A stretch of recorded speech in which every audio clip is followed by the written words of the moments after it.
नमस्कार दोस्तों, स्वागत है आज की हमारी नई वीडियो में। आज की ये जो वीडियो है ये डाइजेस्टिव सिस्टम का पार्ट 2 है। इससे पहले मैंने एक और वीडियो बनाई है डाइजेस्टिव सिस्टम पार्ट 1 के नाम से।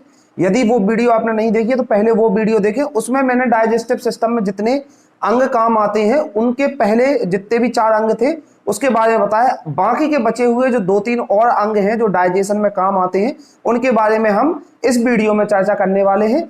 तो इस वीडियो में हमने अभी तक मुखगुहा, ग्रासनली और आमाशय के बारे में पढ़ लिया था। अब आगे के जो 2-3 भाग हैं जैसे छोटी आंत, बड़ी आंत यानी स्मॉल इंटेस्टाइन और लार्ज इंटेस्टाइन और एनस, इनके बारे में और हम देखेंगे कि ये क्या काम करते हैं। तो जो स्मॉल इंटेस्टाइन और लार्ज इंटेस्टाइन है, इसमें से स्मॉल इंटेस्टाइन में पूर्ण पाचन का काम होता है।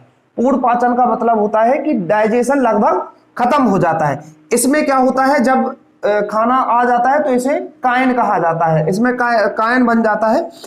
जब लार्ज इंटेस्टाइन में खाना जाता है उससे पहले खाने का पूरे तरीके से डाइजेशन हो जाता है, यानी आमाशय से सीधा खाना आता है स्मॉल इंटेस्टाइन में, फिर यहां से जाता है लार्ज इंटेस्टाइन और सीधा एनस के माध्यम से जो वेस्ट बचा हुआ होता है वो निकल जाता है।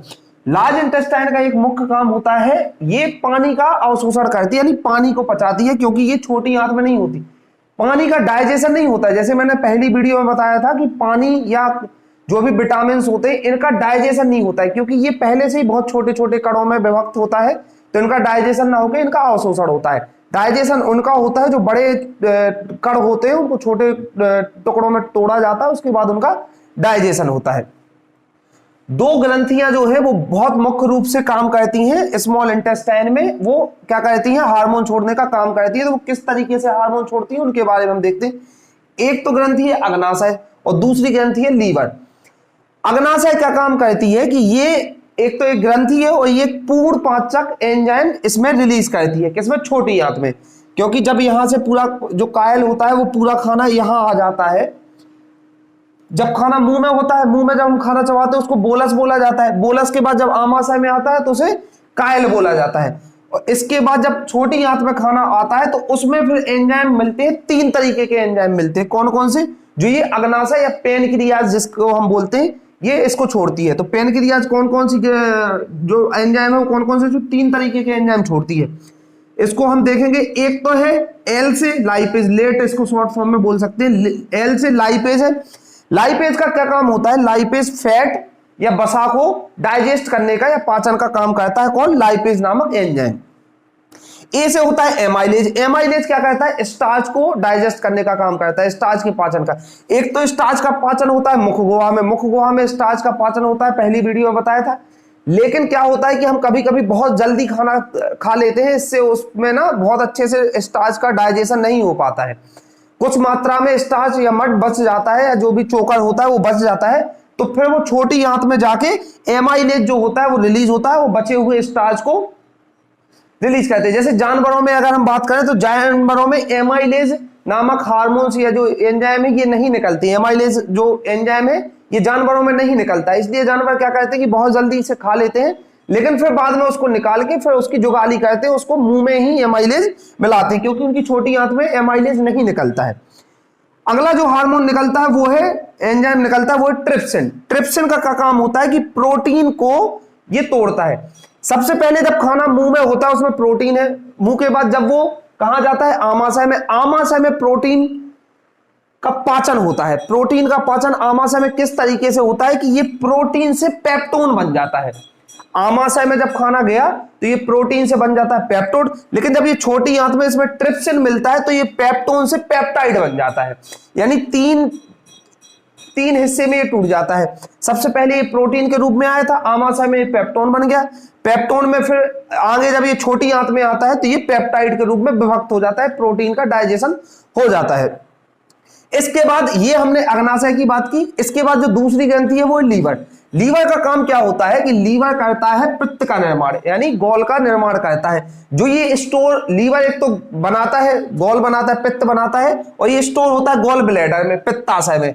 लीवर के जस्ट नीचे, लीवर वाली वीडियो में मैंने ये पित्ताशय के बारे में बताया था, गॉल ब्लैडर के बारे में बताया था। वो भी आप नहीं देखी हो तो वो पहले और जो ग्रंथियों वाली वीडियो थी उनमें भी आप देखना। ये काम क्या करता है पित्ताशय, ये पित्त का स्टोर करता है, गॉल का स्टोर करता है। पित्त का जो पीएच होता है वो 8 होता है, 8 होता है, यानी जो ये पित्त होता है ये क्षारीय होता है। भोजन को ये क्षारीय बनाने का काम करता है। जब उसमें खाने में जाके पित्त मिल जाता है तो वो क्षारीय हो जाता है। क्षारीय करना क्योंकि इसलिए जरूरी होता है क्योंकि जब आमाशय में खाना होता है, जब इसमें HCl मिलता है तो वो क्या होता है कि अम्लीय हो जाता है खाना। लेकिन छोटी आंत की एक डिमांड होती है कि हम खाना तभी डाइजेस्ट करेंगे जब वो खाना क्षारीय होगा। तो वो क्षारीय करने का काम कौन करता है? लीवर। लीवर से गॉल निकलता है यानी पित्त निकलता है, और पित्त जाके खाने में मिक्स होता है तो खाना अम्लीय से क्षारीय हो जाता है। उसके बाद छोटी आंत उसको डाइजेस्ट करती है। बसा का ये पाचन करता है। बसा का पाचन की जो क्रिया होती है उसको इंग्लिश में बोलते हैं इमल्सिफिकेशन। इमल्सिफिकेशन की क्रिया छोटी आंत में गॉल ब्लैडर जब पित्त छोड़ता है, गॉल छोड़ता है, तो इमल्सिफिकेशन की क्रिया होती है। ये एक और इसमें बहुत अच्छी बात है पित्ताशय की या लीवर की कि ये एंजाइम नहीं होता है, ये एंजाइम नहीं है। गॉल जो पित्त है ये एंजाइम नहीं है, लेकिन फिर भी ये पाचन का काम करता है। ये एंजाइम नहीं है, ये हार्मोन्स है। कौन? जो ये गॉल है या पित्त है, एक तरीके का हार्मोन है। लेकिन जहां अभी तक हमने जितना भी पढ़ा है उसमें हम यही बोलते आए कि जो खाने का डाइजेशन का जो काम करता है वो केवल एंजाइम करते हैं, लेकिन ये एंजाइम नहीं है, फिर भी डाइजेशन का काम कर रहा है, ये हार्मोन से। तो ये हो रहा है। एक कोलेसिस्टोकाइनिन एक हार्मोन निकलता है किसमें? छोटी आंत में। छोटी आंत में एक कोलेसिस्टोकाइनिन हार्मोन रिलीज होता है। यहां पे ये क्या करता है कि लीवर को उत्तेजित करता है। काय के लिए? कि ये ज्यादा से ज्यादा मात्रा में पित्त छोड़े। कोलेसिस्टोकाइनिन हार्मोन्स का काम होता है कि लीवर को उत्तेजित करना, ताकि ये समय समय पे क्या छोड़ता रहे? पित्ताशय से ये रिलीज करता रहे, हार्मोन्स रिलीज करता रहे। तो ये कोलेसिस्टोकाइनिन हार्मोन्स होता है। ऐसे ही एक सिक्रेटिन हार्मोन होता है। सिक्रेटिन का काम होता है कि ये अग्नाशय को उत्तेजित करता रहे, ताकि ये अपने ये लेट तीनों ट्रिप्सिन, एमाइलेज, लाइपेज ये रिलीज करता रहे। तो ये दोनों हार्मोन्स का काम होता है ताकि ये भूल ना जाए, आमाशय और अग्नाशय, ये अग्नाशय और लीवर ये भूल ना जाए कि इनको कब कब रिलीज करना है हार्मोन। तो ये भूल ना जाए, ये ताकि ये समय पे अपने एंजाइम रिलीज करता रहे। तो ये सिक्रेटिन की वजह से होता है, ये कोलेसिस्टोकाइनिन की वजह से होता है। आगे हम छोटी आंत के बारे में देखते हैं और आगे हम बात करते हैं। तो दोस्तों इसके बाद हम बात करेंगे स्मॉल इंटेस्टाइन की। जो छोटी आंत होती है, तो छोटी आंत वाला भाग होता है ये। छोटी आंत के 3 भाग होते हैं, एक ये ऊपर वाला हिस्सा, एक ये बीच वाला हिस्सा और एक ये अंतिम वाला हिस्सा। जो ये सबसे छोटा हिस्सा होता है, इसमें ऐसे छोटे छोटे डॉटेड टाइप के उभरे हुए हिस्से होते हैं। इनका काम क्या होता है बताते हैं अभी। तो सबसे पहले ये छोटी आंत का काम क्या होता है? ये पूर्ण पाचन का काम करती है। इसमें लगभग पूर्ण पाचन हो जाता है, सिर्फ पानी बचता है। पाचन के साथ साथ ये अवशोषण का काम भी करती है। अवशोषण से मतलब है कि ये जितना प्रोडक्ट का पाचन करना था वो तो कर ही लेती है। अवशोषण जो पाचन नहीं होता है जिनका, जैसे विटामिन हो गए या जो भी और खनिज लवण होते हैं जिनका, मिनरल्स का जिनका पाचन नहीं होता है, तो उनको अवशोषित कर लेती है। छोटी आंत के 3 भाग होते हैं। 3 भाग कौन कौन से होते हैं? पहला हिस्सा है ड्यूडेनम। ड्यूडेनम वाला ये हिस्सा होता है, ये हिस्सा है जो है ये ड्यूडेनम वाला हिस्सा कहलाता है। ड्यूडेनम का काम क्या होता है? ड्यूडेनम को ग्रहणी भी बोला जाता है, यानी ये खाने को ग्रहण करता है। जो आमाशय से निकलता है वो ड्यूडेनम इसको रिसीव करता है। इसका काम क्या होता है ड्यूडेनम का, उसके बारे में हम देखते हैं। ये सबसे पहले तो कोलेसिस्टोकाइनिन और सिक्रेटिन, यानी जो दोनों ये ग्रंथियों को जो ये उत्तेजित करते हैं, इन हार्मोन्स को निकालता है ड्यूडेनम वाला हिस्सा, जो छोटी आंत का सबसे ऊपरी हिस्सा है। इसके बाद इसमें कोई भी एंजाइम नहीं निकलता है। एंजाइम नहीं निकलता है इसलिए इसमें कोई भी तरीके का डाइजेशन नहीं होता। इसमें डाइजेशन नहीं होता। डाइजेशन किस वाले हिस्से में होता है उसके बारे में हम देखते हैं।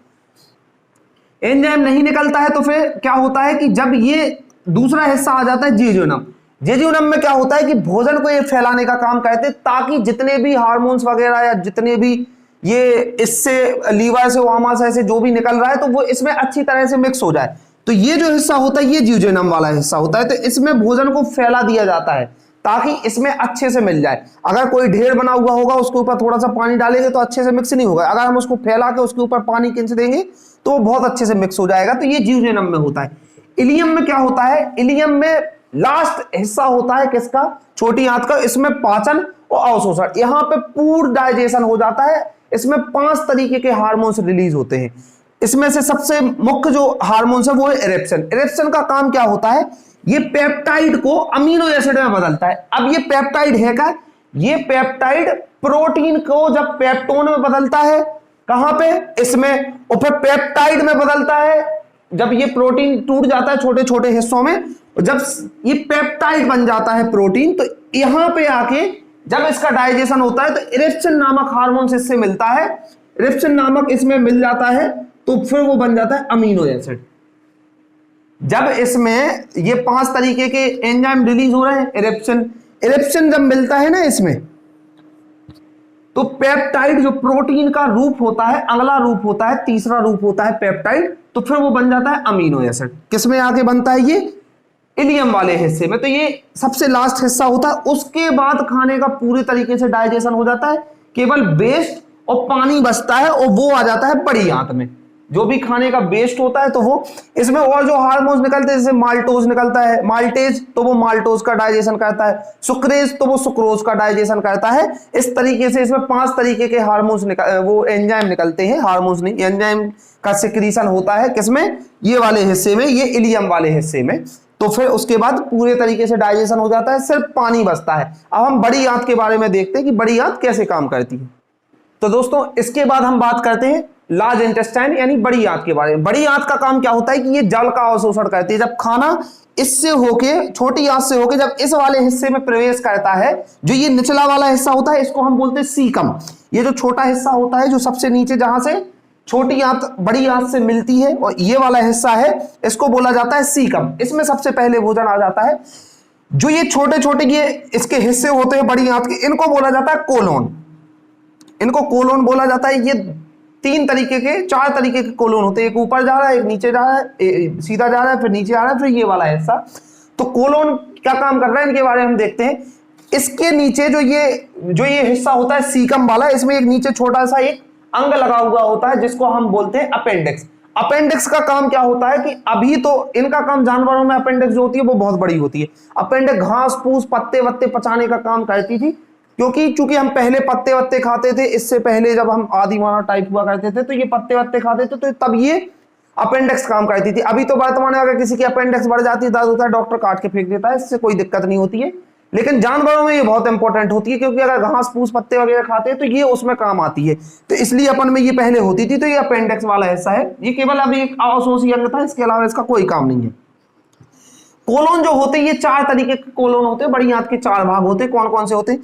जब ये खाना यहां से ऊपर होते हुए जाता है, जब इन कोलोन से होते हुए जाता है, तो इसको बोलते हैं असेंडिंग कोलोन। ये यहां से खाना यहां जा रहा है और पानी का डाइजेशन हो रहा है, तो इसको बोलते हैं असेंडिंग कोलोन। जब खाना यहां से ऐसे होते हुए जाता है, जब ये ऊपर चढ़ गया फिर ये सीधा गया, तो इसको बोलते हैं ट्रांसवर्स कोलोन। ट्रांसवर्स कोलोन के बाद जब ये नीचे उतरता है खाना, तो इसे बोलते हैं descending colon. Ascending colon, transverse colon, descending colon. और जो ये छोटा वाला हिस्सा है, इसको बोलते हैं सिग्मोइड कोलोन। ये चौथा हिस्सा है, इसको बोलते हैं सिग्मोइड कोलोन। के बाद ये लास्ट वाला हिस्सा आ जाता है, जिसको हम बोलते हैं रेक्टम या मलाशय। मलाशय इसको बोला जाता है, इस वाले हिस्से को, जो ये वाला हिस्सा है, इसको बोला जाता है मलाशय। इसमें खाने का एकदम जो वेस्ट बचता है, जो स्टूल के रूप में होता है, वो यहाँ पे स्टोर हो जाता है। इसका काम क्या होता है कि यहाँ पे स्टूल स्टोर हो, मलाशय से सीधा ये एनस के माध्यम से सीधा स्टूल रिलीज हो जाए। इसमें एक एंजाइम आके मिलता है, एक हार्मोन आके मिलता है, जिसको हम बोलते हैं बिलिरुबिन। बिलिरुबिन रिलीज कौन करता है? लीवर से जो बिलिरुबिन रिलीज होता है वो जाके इसमें मिल जाता है, इसलिए स्टूल का जो रंग होता है वो पीला हो जाता है। यहाँ पे रेक्टम वाले हिस्से में आके मिलता है। रेक्टम वाले हिस्से में जो वो स्टूल आके बसता है, उसको हम बोलते हैं काइल। जब खाना मुंह में था, खाने को जब हमने खाया था, तो उसको हम जब चबाते हैं, उसमें लार वगैरह मिक्स हो जाती है, तो उसको बोला जाता है बोलस। जब खाना आमाशय में डाइजेस्ट होता है, टूटता है, तो उसको बोला जाता है काइल। और जब आके रेक्टम वाले हिस्से में खाना बचता है, जो वेस्ट बचता है, तो उसको बोला जाता है काइल। ये 3 हिस्से खाने के होते हैं। तो यहां से क्या होता है कि रिलीज हो जाता है, स्टूल से रिलीज हो जाता है, पूरा भी जो स्टूल बचता है वो रिलीज हो जाता है, उसमें बिलिरुबिन मिलता है, इसलिए उसका कलर कैसा हो जाता है? पीला हो जाता है। तो ये पाचन तंत्र के अंतर्गत जितने भी अंग थे, उनके बारे में हमने ये दूसरे भाग में कंप्लीट किए हैं। ये बहुत ही इंपॉर्टेंट है, इससे एग्जाम में बहुत सारे क्वेश्चन बनते हैं, तो इसको आप इग्नोर ना करें, ये बहुत इंपॉर्टेंट चैप्टर था। चलिए मिलते हैं अगली वीडियो में, तब तक के लिए थैंक यू।